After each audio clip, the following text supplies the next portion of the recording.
Greetings to all viewers. This is Professor Ankit Singh.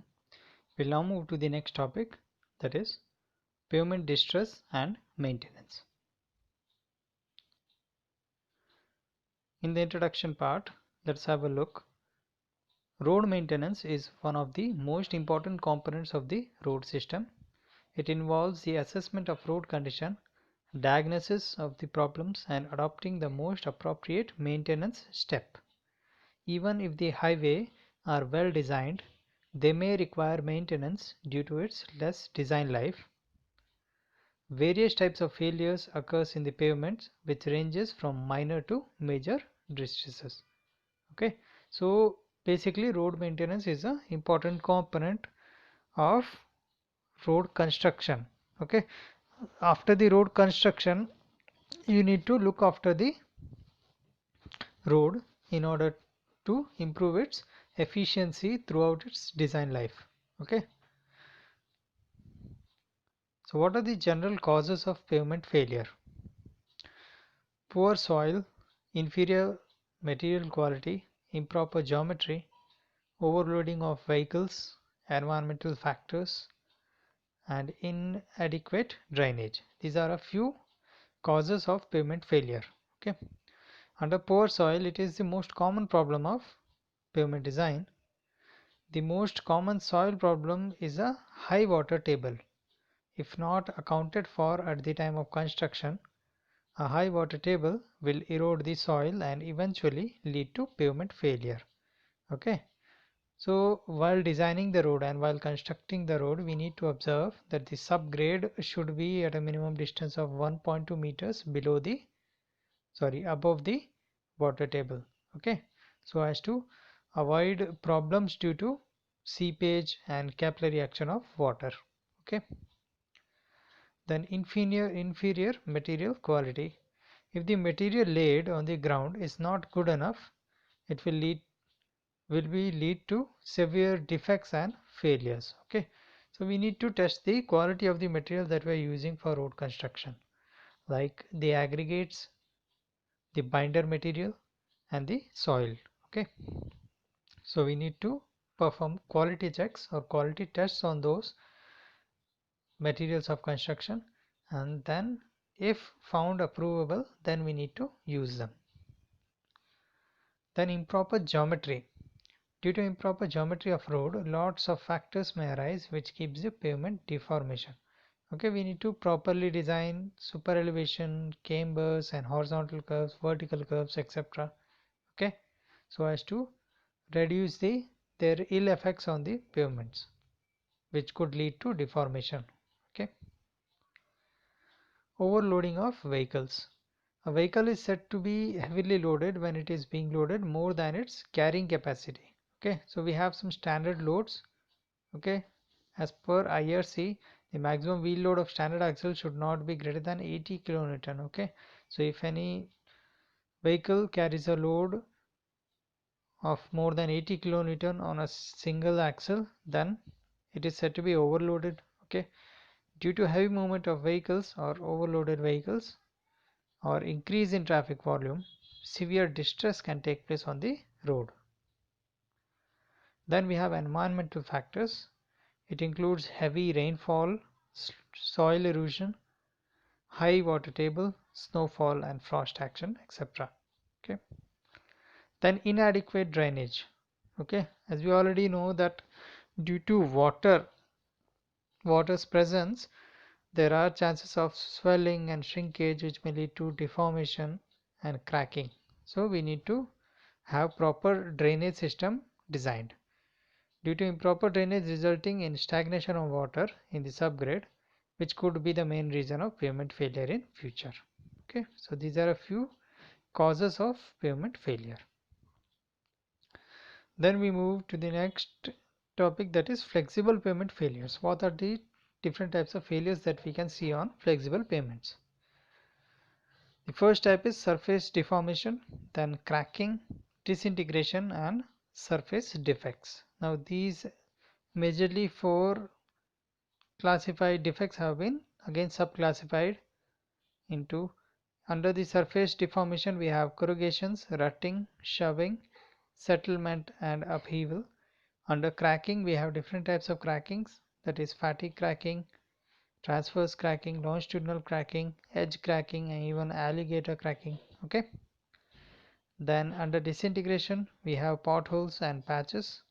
Then under surface defects, we have raveling and bleeding. Okay. So now we'll have a look at into each of these type of defects. So as I mentioned, in the cracking, we have one type of crack that is known as alligator cracking. Okay. So this here is a picture of alligator cracking. Okay, where the cracking is observed, which you can see here, is comparable to the scales of an alligator. Okay, hence we call it as alligator cracking. Known as map cracking or crocodile cracking or fatigue cracking. Okay, since it appears similar to alligator skin, so it is called as alligator cracks. The failure can be due to weakness in the surface, base or subgrade. A surface or base that is too thin or poor drainage or the combination of all these three.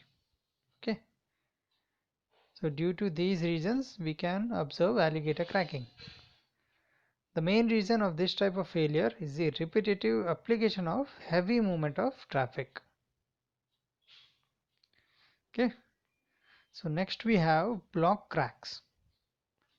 So how do these block cracks look? This is how we can identify them on the roads. Okay, so here you can see they are in the shapes of blocks or rectangles, you can say. Okay, block cracks look like large interconnected rectangles roughly. Generally it is caused by shrinkage of the asphalt pavement due to an inability of asphalt binder to expand and contract with temperature cycles. Okay, asphalt is nothing but bitumen, and due to the expansion and contraction of that pavement, these type of cracks may be formed. This can be because the mix was mixed and placed too dry. Okay, if the mix which was used was too dry, then there are chances of shrinkage cracks, and that might lead to block cracks. Then next we have longitudinal cracks. These are the cracks which we can observe along the direction of the road in the longitudinal direction. Okay, as you can see here and here. Longitudinal cracks are individual and run parallel to the center line. This distress can be considered as either a structural or an environmental distress. These can be result of both pavement fatigue, reflective cracking, and or poor joint construction. Okay, so reflective cracking is the type of cracking in which the bottom layers might have a crack at this point, and hence the surface layer will also develop a crack at the same region.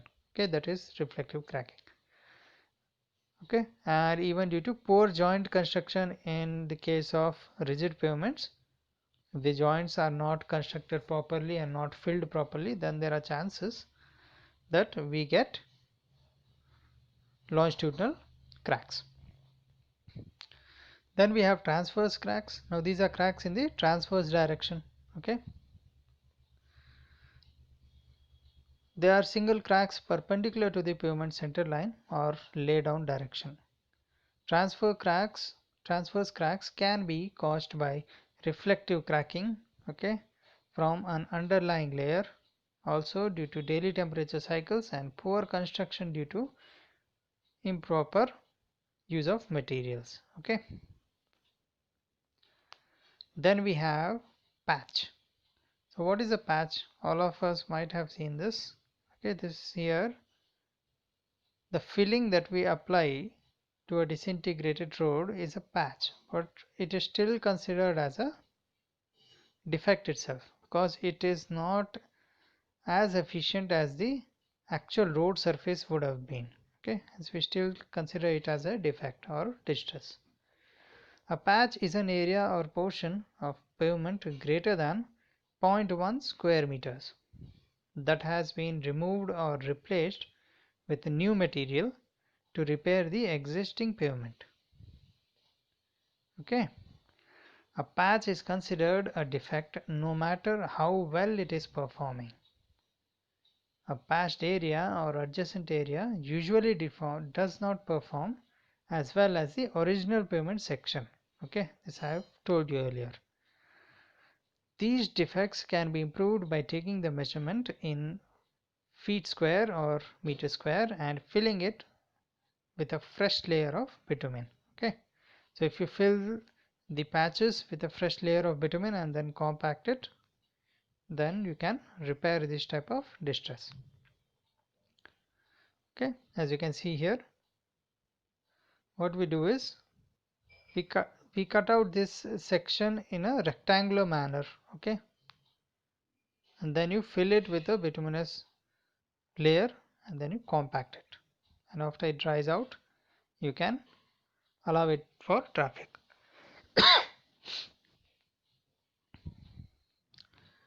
Then you have potholes. So all of us might have observed and seen these potholes in our roads. Okay, these are small bowl shaped depressions in the pavement surface that penetrate all the way through the asphalt layer down to the base course. Okay, so the asphalt layer is at the top and the potholes can penetrate up to the base course. Okay, so these are pretty deep depressions or pretty deep distress. Okay, the potholes can extend to several feet in width and later leads to formation of patches. They don't develop too much in depth. This is with respect to the base course, but it will lead to the depth up to the base course. Okay, the vehicle tires are damaged due to large potholes. If there are large potholes and the vehicles traveling on this type of distress might experience problems with the wear and tear of the tires. Okay, in cold temperatures, the water trapped in the pothole may carry out the freezing and thawing action that leads to additional stresses and crack propagation. Okay, if the water penetrates in deep into the road layers over here, then at cold temperatures the water might freeze and expand in volume and hence cause cracking. Okay, potholes are also repaired by patchwork. So they are repaired similarly. We can cut out a rectangular section of even depth and then fill it with a bituminous material and then compact it. Okay. Next we have edge cracking and shoulder drop off. So this edge cracking takes place along the shoulders. Okay. Here you can see here, and this is a drop off. Okay, this portion has totally broken off here. So the cracks travel along the inner side of the pavement surface with 1 or 2 feet. The most common cause for this type of crack is poor drainage conditions and lack of support at the pavement edge. Okay, so this type of cracking mainly occurs due to poor drainage conditions from the side or from the bottom, and also if there are no support from the sides. Okay, as a result, underlying base materials settle and become weakened. Heavy vegetation along the pavement edge and heavy traffic can also be the instigator of the shoulder drop off.